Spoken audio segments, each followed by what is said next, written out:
Ya, jadi yang dimaksud ukuran tajwid. Kalau udah ada bagus misalnya dari ukuran fikih salatnya, kemudian bacaannya bagus, lihat dari faktor usia. Ya, usia ini sangat menentukan karena semakin dia senior, ya usianya semakin di atas kita, itu kan sudah makin lama sholat. Semakin banyak lama sholat, semakin jauh hubungannya dengan Allah terpatri. Ya, semakin kuat dia, semakin terhubung dengan Allah, semakin cepat doanya terkabul. A'udzu billahi minasy syaithanir rajim. Bismillahirrahmanirrahim.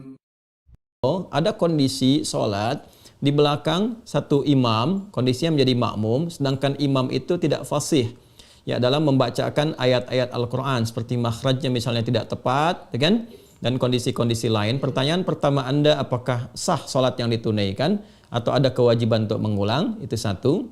Yang kedua, kemudian bagaimana cara untuk memperbaiki kondisi itu? Apakah itu yang Anda tanyakan? Ya Ustaz. Baik, saya akan batasi pada apa yang Anda utarakan. Ustaz di sini juga. Baik. Yang pertama, jika kita mendapati kondisi demikian, maka idealnya begini. Saya ingin sampaikan kondisi ideal supaya memahami fikih imam terlebih dahulu. Seseorang ditetapkan atau diangkat atau dipersilahkan menjadi imam ketika diketahui ya dan dipastikan bahwa syarat-syarat menjadi imam itu terpenuhi. Apa di antara syarat-syaratnya? Pertama, memahami fikih salat. Ya, jelas karena imam itu pemimpin dari salat. Kalau nggak paham apa yang dikerjakan, bagaimana bisa memimpin? Ya kan? Itu memahami fikih salat. Yang kedua adalah bagus ya dalam bacaan-bacaan yang dia bacakan. Ya, karena nanti bacaan-bacaan imam itu termasuk yang mengcover bacaan makmum dan gerakan diikuti. Jadi paham tentang fikih salat, bagaimana mengerjakan dari awal sampai akhir karena diikuti imam itu. Yang kedua, bacaannya bisa mewakili makmum. Itu yang tercover dalam hadis Nabi SAW, "Innama ju'ilal imamu liyutamma bih, fa qira'atul imami qira'atul ma'mum."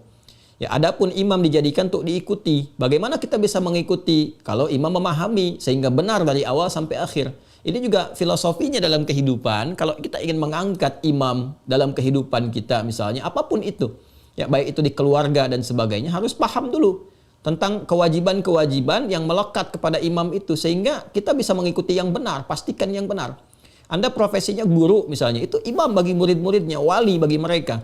Maka jangan memberikan contoh yang tidak baik, pelajari bagaimana menjadi guru yang baik supaya murid-murid menjadi baik.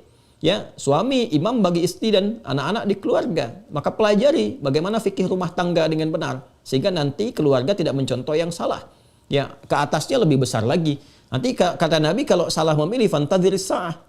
Ya, tunggu akan ada masa-masa sulit nantinya gitu ya, dan akan menghasilkan atau menghadirkan situasi yang tidak kondusif dalam berkehidupan. Maka ini digambarkan lewat latihan sholat. Sholat itu jadikan ketat. Maka yang pertama dipastikan adalah orang-orang yang paham fikih sholat, bacaannya baik, benar, bagus. Ya, baru nanti di antara sekian yang banyak ada senioritas. Siapa yang paling senior, yang pengalamannya banyak? Kan yang paling senior itu kalau paham fikih sholatnya, bacaannya cukup baik gitu kan. Nah, kemudian baik itu ukuran tajwid ya, bukan ukuran lagu, ingat. Baik itu ukuran tajwid, bukan ukuran lagu. Kadang ada yang irama lagunya bagus, tapi kadang-kadang dengarnya telinga kita panas gitu. Telinganya nggak enak dengar. Kenapa? Karena makhrajnya itu berantakan, sifatnya berantakan. Ini berpengaruh juga. Ya, jadi yang dimaksud ukuran tajwid. Kalau udah ada bagus misalnya dari ukuran fikih salatnya, kemudian bacaannya bagus, lihat dari faktor usia. Ya, usia ini sangat menentukan karena semakin dia senior, ya usianya semakin di atas kita, itu kan sudah makin lama sholat. Semakin banyak lama sholat, semakin jauh hubungannya dengan Allah terpatri. Ya, semakin kuat dia, semakin terhubung dengan Allah, semakin cepat doanya terkabul. Itu diantara makna-maknanya. Ya. Nah, kalau ada 3 kondisi ideal ini, selesai. Makanya sebelum menentukan imam itu, ya maka harus dipahamkan dulu tentang fikih imam.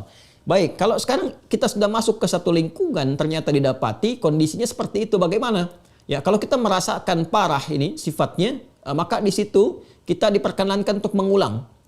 Bahkan nanti kalau mengetahui benar-benar ada yang keliru, salah makna dan sebagainya, ada kewajiban untuk mengulang. Ya, kondisi-kondisi demikian. Adapun bagi makmum yang tidak tahu, ya sudah berjalan seperti biasa, makmumnya nggak ngerti gitu. Yang tahunya pokoknya ini yang terbaik, ya. Maka mereka ma'dzur. Ya, ditoleransi itu karena ketidaktahuannya. Rufi'al qalam, ketidaktahuannya. Tapi bagi Anda yang tahu, setelah Anda mengulang salatnya, Anda punya kewajiban untuk memberitahu bagaimana caranya. Kembali ke Quran surah ke-16 ayat 125. Pelajari karakter orangnya. Ya, kadang-kadang kan ada orang yang sudah merasakan dia benar, sudah lama kan, sehingga kalau sesuatu yang sudah mengakar lama itu kadang tidak mudah untuk diluruskan. Maka caranya bagaimana? Ya, caranya Anda bisa mendatangkan orang lain yang lebih fasih, lebih baik dengan mengusulkan.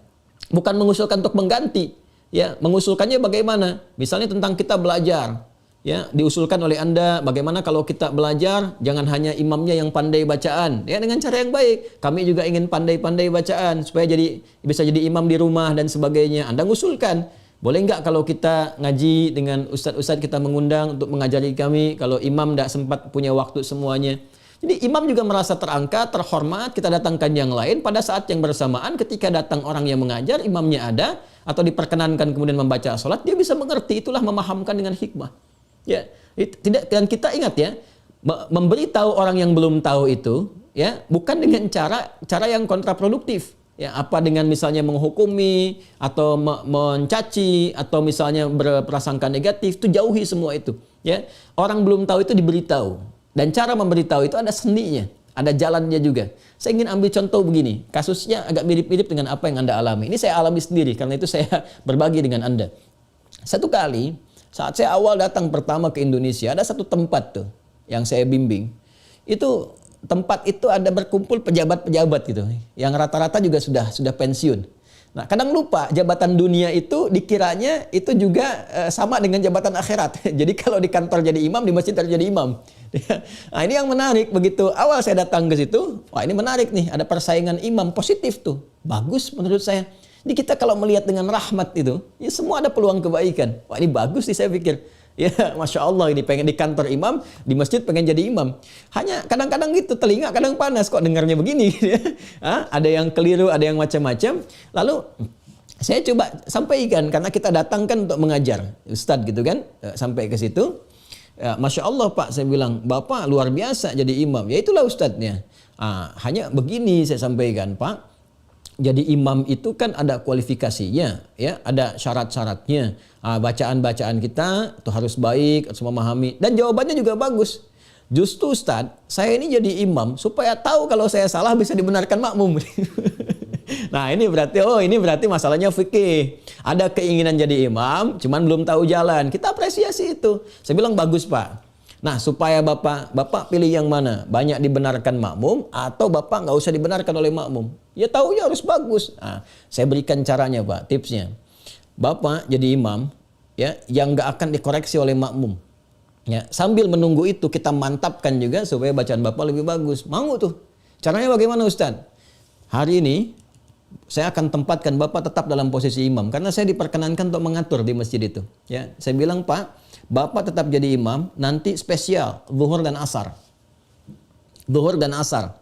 Maghrib, isya, subuh, ya, itu nanti saya dan santri yang pimpin. Jadi Bapak nanti sambil Bapak ngimamin, saya berikan waktu spesial untuk tahsin, ya, sama santri-santri ini supaya disupport. Pokoknya Bapak senang baca apa, itu kemudian kita supportkan dulu.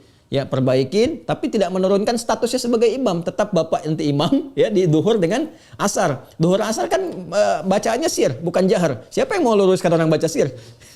Jadi, ya itu dia baca pokoknya duhur dengan asar jadi imam. Jadi kita nggak turunkan statusnya tetap sebagai imam, saat bersamaan tingkatkan kualitasnya. Ya, dan itu sepakat. Dan Masya Allah apa yang terjadi? Tetap ngimamin. Pokoknya saya bilang sama Santi, duhur asar, yang ngimamin tetap bapak-bapak ini. Ya, apa yang terjadi? Masya Allah mereka ngimamin, senang. Zuhur, mereka atur sendiri jadwalnya. Zuhur Bapak A, kemudian asar Bapak B. Maghrib, isya, subuh, kita datangin yang bagus-bagus. Ya, begitu disampaikan yang bagus-bagus, maju ke depan bacaannya bagus, jamaah makin banyak. Ya, setelah makin banyak, kedengaran bagus, nah kita tunjukkan dengan hikmah. Pak, barangkali Bapak mau ngimamin yang maghribnya, nanti setelah ini, oh, nggak usah Ustadz, itu aja itu udah ada bagus katanya. Jadi sudah ada kesadaran di situ. Begitu ada kesadaran, dia ingin meniru. Karena itu kemudian dia belajar. Begitu belajar sudah bagus, kita naikkan. Ya, satu-satu. Pak, Bapak ngimamin ya besok maghrib. Ya, cuman kita nanti ngimamin tempat lain dulu, tapi santri kita minta untuk pantau. Setelah terdengar, itu Masya Allah. Ya, mau tanya kembali.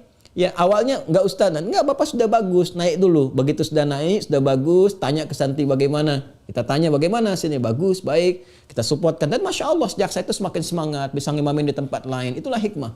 Ya, jadi tidak harus kemudian kita langsung simpulkan, kita hukumi. Kita datang dengan hikmah, dengan ainur rahmah. Ya, maka datangkan dulu orang lain untuk mengajarkan baik-baik, kemudian di situ minta izin kepada imam tadi, ya apresiasi dulu, doakan, minta kepada Allah mudah-mudahan Bapak berkah, semoga disehatkan baik, saya juga ingin seperti Bapak, bisa meneruskan jadi imam dan sebagainya. Boleh enggak? Ya saya misalnya belajar di sini dengan jamaah, kalau Bapak enggak sempat ada ustadz-ustadz lain yang mungkin Bapak referensikan, ngajar dia. Nanti dari situ menyimak, diberi kesempatan untuk ngimamin, pelan-pelan, untuk melembutkan hatinya. Ya, di kesempatan demikian insya Allah Allah akan berikan jalan kebaikan-kebaikan. Wallahu taala alam bissawab.